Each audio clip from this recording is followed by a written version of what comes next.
DJ DJ DJ विशाल बाबू बीवीपुर गाजीपुर कहियो ना हमार कहल पड़े घर भर के खाली फेर में रहे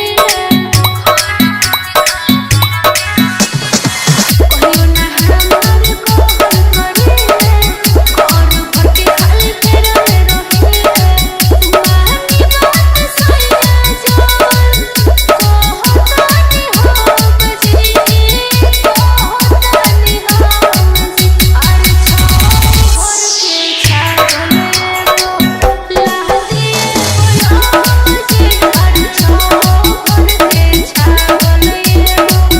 लाह दिए बोलो बजी अरे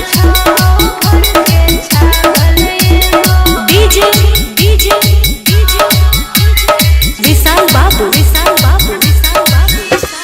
बीवीपुर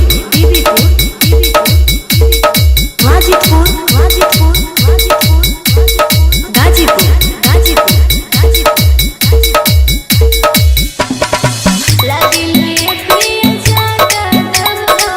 कौन खर्चा में हो जाए कम हो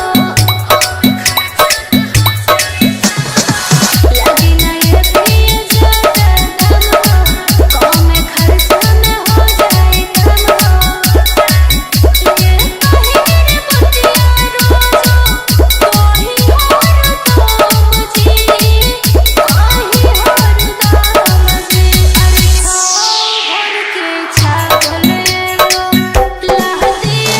बोलो बजी अरे घर के छागल एगो लाह दिए बोलो बजी अरे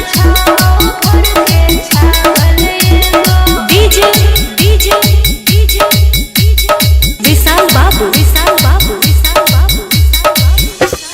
बीवीपुर गाजीपुर जाई दुकान पे दिन जान घरे मासूम बताते कहल करे जाई दुकान पे दिन जान घरे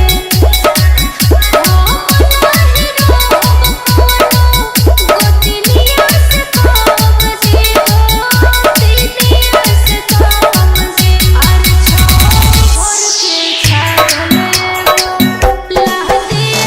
डीजे डीजे विशाल बाबू लाह दिए बीवीपुर